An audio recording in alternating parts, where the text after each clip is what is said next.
Oke. Bismillahirrahmanirrahim. Assalamualaikum warahmatullahi wabarakatuh. Waalaikumsalam warahmatullahi wabarakatuh.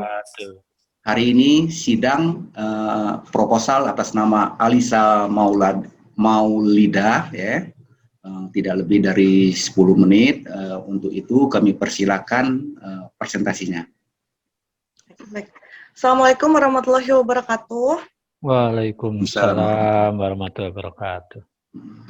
Yang terhormat Bapak Emron Edison selaku dosen pembimbing dan dosen penguji saya pada hari ini. Yang terhormat Ibu Septi Indrianti dan Bapak Hoirul Fajri selaku dosen penguji saya pada hari ini.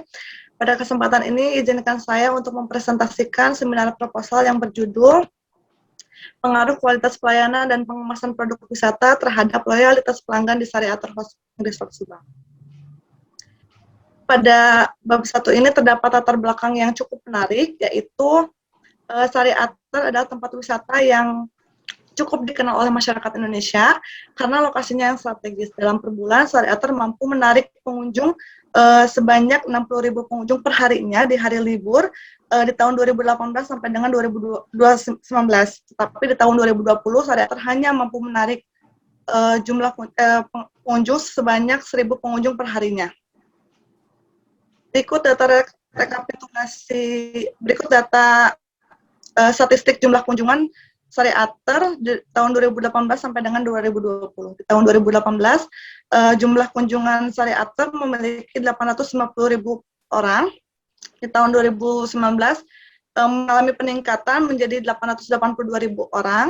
Tapi di tahun 2020 mengalami penurunan yang cukup drastis, yaitu menjadi sebanyak 480.000 orang, yang menyebabkan Sariater itu harus memikirkan inovasi-inovasi lain untuk dapat menarik minat kunjungan kembali. Selain itu, Sariater juga selalu menjaga dan mengikat wisatawannya agar tetap loyal terhadap perusahaan dengan cara memberikan penawaran member HSP atau Hot Spring Plus. Bagi pelanggan yang mempunyai member HSP ini akan diberikan penawaran atau treatment yang diberikan oleh Sariater. Berikut adalah data rekapitulasi member HSP tahun 2018 sampai dengan 2020. Tahun 2018, member HSP Sariater yaitu sebanyak 310 orang. Tahun 2019 mengalami peningkatan yaitu menjadi sebanyak 430 orang. Tahun 2020 mengalami penurunan 30% yaitu menjadi 300 orang. Upaya untuk meningkatkan kunjungan wisatawan dan loyalitas pelanggan yaitu dengan cara sangat lebih bisa meningkatkan mutu produk wisata dalam rangka meningkatkan daya saing dan juga serta memulihkan pariwisata secara keseluruhan. Berdasarkan identifikasi tersebut, maka peneliti membuat rumusan masalah sebagai berikut. Yang pertama adalah bagaimana kualitas pelayanan di Sariater Subang. Yang kedua, bagaimana pengemasan produk di Sariater Subang. Yang ketiga, bagaimana loyalitas pelanggan di Sariater Subang. Dan yang terakhir adalah seberapa besar pengaruh antara kualitas pelayanan dan pengemasan produk wisata terhadap loyalitas pelanggan di Sariater Subang. Berikut juga ada tujuan penelitian, ada manfaat penelitian, praktis dan teoritis, dan juga diselenggarakan di Sariater. Berdua tinjauan pustaka ini ada pengertian manajemen menurut Hasibuan, yaitu ilmu dan seni dalam mengatur proses pemanfaatan sumber daya manusia dan sumber-sumber lainnya secara efektif dan efisien untuk mencapai tujuan bersama. Yang kedua adalah pengertian pariwisata menurut Syam, yaitu suatu perjalanan yang dilakukan berkali-kali dan berputar-putar dari satu tempat ke tempat yang lainnya. Ada juga pengertian pemasaran menurut Converse, Fuji, dan Michelle, yaitu masalah penjualan dan pembelian sebagai aktivitas usaha yang menyangkut arus barang dan jasa antara produsen dan konsumen. Berikut ada pengertian dari variabel pertama, yaitu kualitas pelayanan. Menurut para suraman, yaitu kualitas pelayanan yang dirasakan perbandingan antara kualitas pelayanan yang dirasakan konsumen dengan kualitas pelayanan yang diharapkan konsumen. Adapun dimensi dari kualitas pelayanan menurut Lupyowadi, yang pertama adalah tangible atau bukti fisik, yang kedua adalah reliability atau daya handal, yang ketiga responsiveness atau daya tanggap, yang keempat adalah assurance atau jaminan, yang kelima ada empati. Selanjutnya ada di variabel 2 yaitu ada pengemasan produk wisata menurut Condro Lestari dan Triana Rosalina, yaitu proses perancangan dan pembuatan wadah atau pembungkus untuk suatu produk sehingga tampil menarik dan juga dapat menarik pelanggan membeli produk tersebut. Dimensi dari pengemasan produk wisata menurut Susilo yang pertama adalah portability atau kemudahan konsumen dalam menggunakan produk tersebut. Yang kedua ada memorable atau kemudahan konsumen dalam mengingat produk tersebut. Yang ketiga ada easy to read atau kemudahan konsumen dalam membaca informasi. Yang keempat ada visual protection atau kemudahan konsumen dalam melindungi produk tersebut. Selanjutnya ada pengertian loyalitas pelanggan menurut Seth dan Mittal, yaitu komitmen pelanggan terhadap suatu produk, toko, atau pemasok berdasarkan sikap yang sangat positif dan juga tercermin dalam pembelian ulang yang konsisten. Berikut ada kerangka berpikir. Yang pertama, kualitas pelayanan dengan dimensinya. Yang kedua, di variabel kedua ini ada pengemasan produk dengan dimensi yang tadi saya sebutkan tadi. Dan yang terakhir ada variabel ketiga, yaitu loyalitas pelanggan. Di bab 3 ini, peneliti menggunakan metode penelitian kuantitatif dengan analisis deskriptif dan verifikatif. Objek penelitiannya diselenggarakan di Syariater Subang. Jenis dan sumber datanya memakai 2, primer dan sekunder. Primernya kuesioner, wawancara, observasi, dan dokumentasi. Data sekundernya laporan pengelola Syariater, internet, dan literatur buku. Teknik pengumpulan datanya yang pertama ada kuesioner dengan menyebarkan angket ke 100 responden. Yang kedua ada wawancara pengelola Syariater dan juga pengunjung Syariater. Yang ketiga ada observasi dengan terjun langsung ke lokasi penelitian. Yang keempat ada dokumentasi sebagai media pendukung. Populasinya diambil di tahun terakhir, yaitu tahun 2020, itu sebanyak 480.000 orang dengan sampelnya yaitu sebanyak 100 orang. Teknik sampling yang dipakai dalam penelitian adalah simple random sampling. Dikatakan simple karena pengambilan anggota sampelnya dilakukan secara acak. Selanjutnya ada pengujian validitas atau reliabilitas. Yang pertama ada uji validitas, uji reliabilitas, yang ketiga ada uji normalitas. Selanjutnya ada analisis data. Yang pertama analisis deskriptif, verifikatif korelasi, koefisien determinasi, dan koefisien regresi linear berganda. Selanjutnya ada hipotesis penelitian, ada 2, yaitu uji parsial atau uji T, yang kedua adalah uji simultan atau uji F. Sekian dari saya.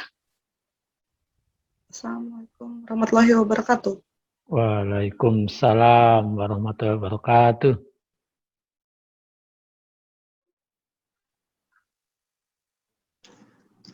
Alisa keluar dulu mungkin dari itu presentasinya.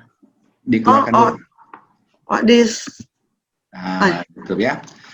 Terima kasih kepada Alisa Maulida ya. Kalau kita lihat presentasinya cukup lancar, cukup baik dan menguasai. Tetapi masih perlu dipertanyakan dulu ya. Untuk itu kami persilakan kepada Pak Khairul Fajri Iskandar untuk menelaahnya. Baik, terima kasih Pak Imron. Izin Bu Septi, kemudian untuk Alisa Maulida ya. Itu tadi saya sudah lihat ada di judul itu ada berapa variabel? Ada 3, Pak. Ada 3 variabel.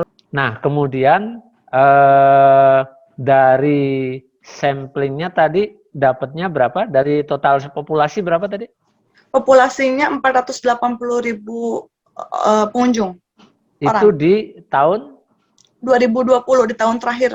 Tahun terakhir ya? Ya, betul, Pak. Oke. Kemudian dari sampling itu untuk panduan wawancaranya atau angketnya sudah dibuat?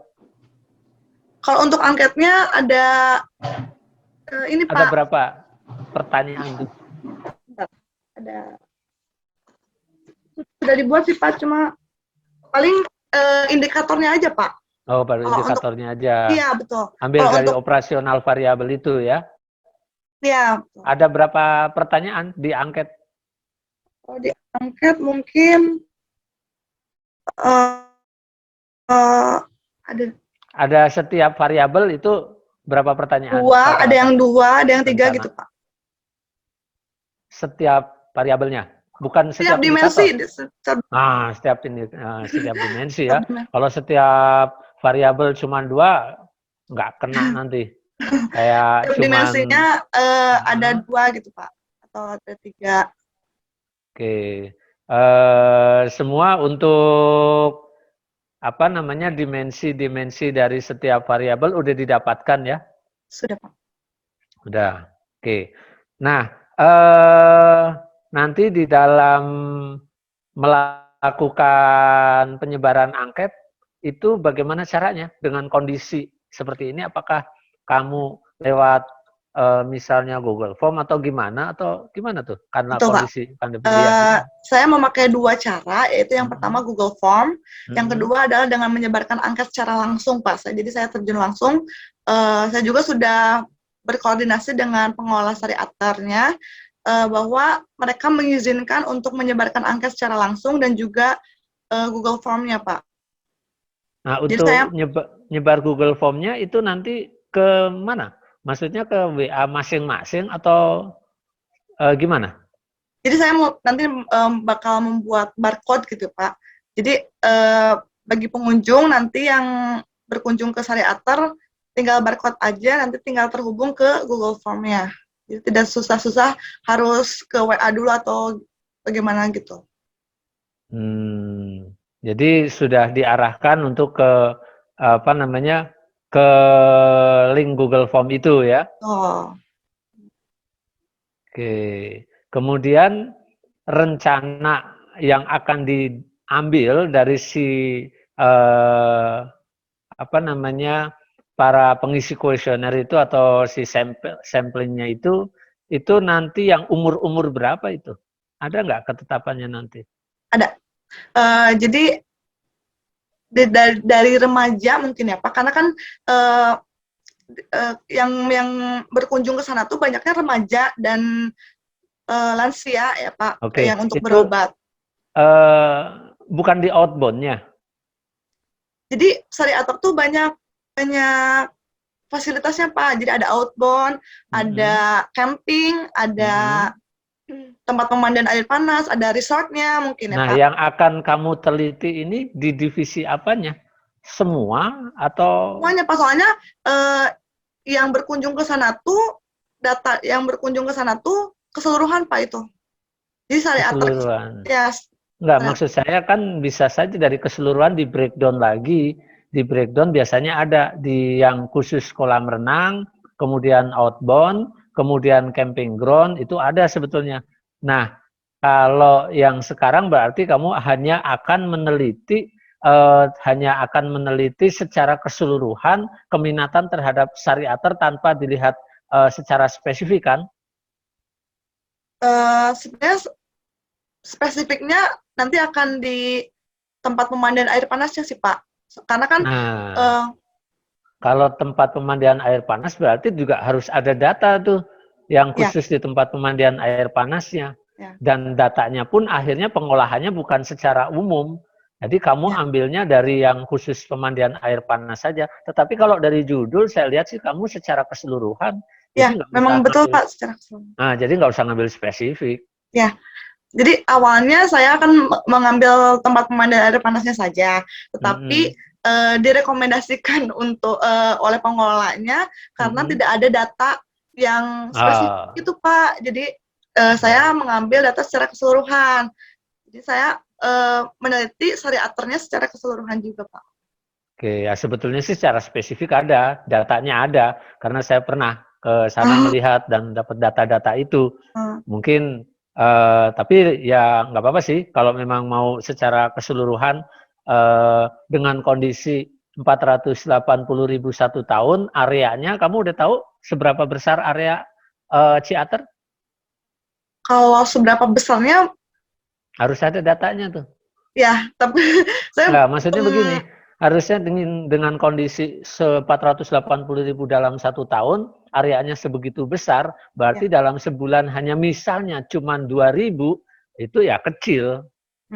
Kecil sebetulnya kalau akan meneliti secara keseluruhan satu area teater dalam per tahun segitu, secara keseluruhan ya, bukan spesifik tadi per bidang. Jadi kalau secara keseluruhan ya, secara pengaruh sebetulnya agak kurang ini, tapi ya nggak apa-apa kalau mau dibuat secara total tadi, karena kondisinya kan kondisi pandemi ya, kondisi pandemi. Jadi kembalinya atau loyalitasnya secara benar-benar pengaruhnya itu ya kalau benar-benar secara per bulan malah kemungkinan belum tentu. Tapi harus tahu dulu berapa besar areanya, berapa hektar. Iya. Karena kalau dibandingkan misalnya Dufan areanya yang sekian hektar dalam 1 hari saja dia bisa menampung katakan 100.000 orang 1 hari. Tapi ternyata dalam 1 hari sekarang hanya 3.000 misalnya. Nah, itu juga kondisinya kalau dibuat dalam 1 tahun ya besar. Seperti Sariater dibuat 1 tahun 480.000 ya besar. Itu. Ya mungkin nanti coba dicek lagi ya mengenai berapa luasnya, kemudian cari perbandingannya, kapasitas pengunjung, carrying capacity-nya ya. Ya baik Pak. Itu aja Pak Imron. Terima kasih Pak Imron. Terima kasih Pak. Ya. Terima kasih Pak Khairul Fajri yang telah melakukan penerangan. Berikutnya kami persilakan kepada Ibu Septi Indrianti. Baik, terima kasih Pak Imron. Bismillahirrahmanirrahim. Assalamualaikum warahmatullahi wabarakatuh. Waalaikumsalam warahmatullahi wabarakatuh. Selamat pagi semuanya. Mudah-mudahan semuanya dalam keadaan sehat walafiat ya. Amin. Yang pertama, yang terhormat pada Ketua Sidang, Dr. Imron Edison, dan juga selaku Ketua Prodi, kemudian juga anggota sidang ada Pak Khairul, dan juga para peserta SUP. Selamat pagi Alisa. Pagi Bu. Ya? Kenapa Bu? Alisa betul ya? Iya betul. Betul. Alisa, kenapa sih kamu ngambil lokusnya itu di Sariater? Kualitas pelayanan dan juga pengemasan produk di sana tuh belum efektif dalam menyampaikan citranya. Jadi masih banyak orang yang belum mengetahui bahwa Sariater tuh mempunyai fasilitas yang begitu banyaknya. Jadi mereka pengunjung tuh hanya tahu bahwa Sariater tuh hanya tempat pemandian air panas saja Bu. Jadi saya mengambil judul ini dan di lokus Sariater. Oke, nah ini kamu yang ada 2 ya, ada yang Hot Spring Resort dengan yang Sariater itu ada 2 kalau nggak salah, ada 2 manajemen gitu. Kamu ini pakai yang mana? Kalau yang manajemen itu saya pernah nanya juga Bu. Kalau misalnya yang 2 manajemen tuh yang resort yang paling belakangnya Bu. Tetapi yang resort yang paling depannya itu masih masuk ke Hot Spring Resort-nya. Jadi resort yang villa-villa yang paling depan itu ke Hot Spring Resort, terus yang outbound sama camping-camping itu masih ke Hot Spring Resort, Bu. Oke. Nah, karena ini ada 2 manajemen, nah mungkin kamu bisa masukkan di dalam limitation ya, dalam pembatasannya itu kamu disampaikan pada Sariater yang mananya gitu. Karena kan tadi Pak Khairul juga sudah menyampaikan berapa luas dan lain sebagainya, mana yang termasuk ke dalam manajemen A atau manajemen B yang akan kamu ambil itu sampelnya itu yang di manajemen yang mana gitu, karena setahu saya untuk Sariater ini ada 2 gitu, 2 manajemen yang berbeda.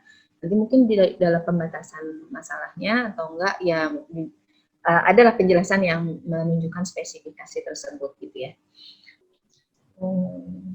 Oke, kalau dilihat di sini kamu menganalisisnya menggunakan apa?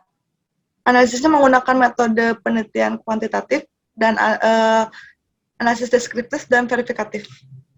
Apa menggunakan apa? Deskriptif dan verifikatif. Ya, apa alatnya? Oh, artinya yang deskriptif itu untuk menganalisis data dengan menggambarkan datanya. Kalau verifikatif itu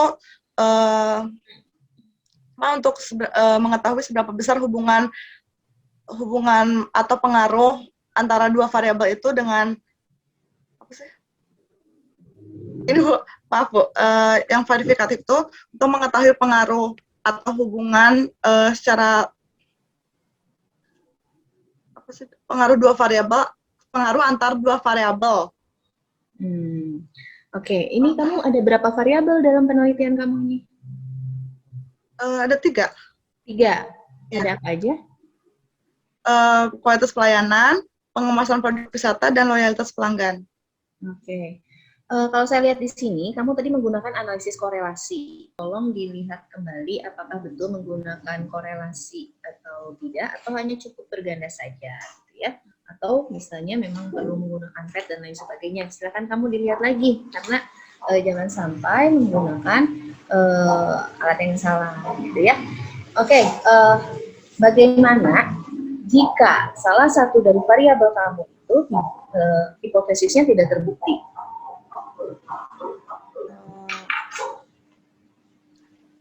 Bagaimana jika variabel yang itu tidak terbukti ya? Mungkin saya akan bentar. Ini minum Pak Imron. Saya nggak dapet. Saya akan meneliti ulang di hipotesis yang tidak terbuktinya, Bu. Oh, gimana?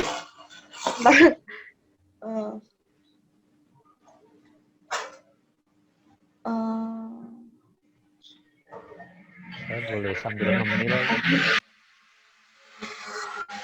Saya akan meneliti ulang dari hipotesis yang tidak terbukti. Gimana? Akan meneliti ulang dari hipotesis yang tidak terbuktinya. Meneliti ulang. Nah, jika diteliti masih sama tidak signifikan, gimana? Artinya tidak ada pengaruh maksudnya. Maka menjadi negatif ya, Bu, hipotesis penelitiannya. Ini tidak terbukti bagaimana?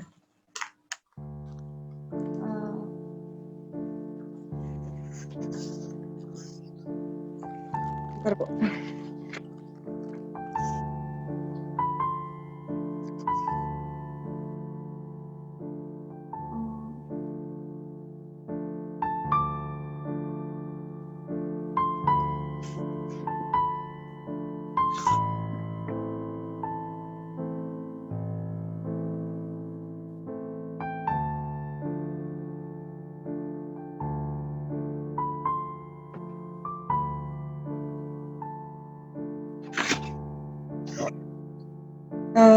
Mohon maaf Bu, mungkin jawaban saya belum mempunyai jawaban yang tepat, tapi saya akan menjawabnya di akhir sidang. Boleh tidak, Bu? Gitu ya, gimana kalau misalkan ini misalkan saya bisa melihat bahwa ini sepertinya tidak akan ada pengaruhnya nih terhadap loyalitas mengenai produk pengemasan produk misalnya. Lalu bagaimana akan tetap dijalani? Atau mungkin kamu akan mengganti dengan variabel lain atau bagaimana, atau merubah analisis? Akan merubah salah satu variabel yang tidak terbuktinya, Bu. Misalnya tidak terbukti dari pengemasan produk wisatanya. Saya akan merubah variabel tersebut dan akan mencari variabel yang akan terbukti gitu, Bu, nantinya. Ya, baik, terima kasih. Nanti mungkin bisa lebih dipelajari kembali, khususnya dalam metodologinya. Jangan sampai nanti salah gitu dalam penjabarannya ya. Ya, terima kasih Pak Imron. Ya. Terima kasih Bu. Terima kasih Bu Septi Indrianti. Aisyah. Ya Pak. Kalau kita lihat kamu tadi tidak ada korelasi ya, tidak ada korelasi ya. Artinya korelasi itu hubungan X1 dengan X2 itu tidak ada korelasi. Jadi karena kamu berganda, kamu bukan PET analisis ya. Ya itu harus dipahamin ya. Harus dipahamin, itu berarti kamu waktu belajaran itu ngantuk mungkin ya. Nah, yang perlu juga dipahamin bahwa kalau umpamanya tidak terbukti, maka variabel kan itu kan untuk melihat hubungan kausalitas kan. Kalau tidak terpengaruh, maka variabel yang mempengaruhinya, variabel X-nya mungkin harus diubah pertanyaan atau diganti variabelnya. Kalau udah diubah nggak bisa juga diganti variabelnya ya. Itu harus dipahamin ya. Nah, sekarang pertanyaan saya, kamu berapa persen margin error-nya? Margin error-nya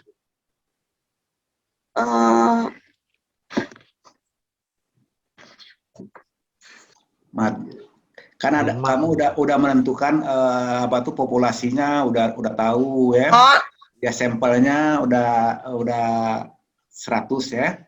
Nah, tentunya ada margin error-nya ya, margin of error-nya ya. Tingkat kesalahannya berapa persen? Tingkat kelonggaran mungkin ya, Pak?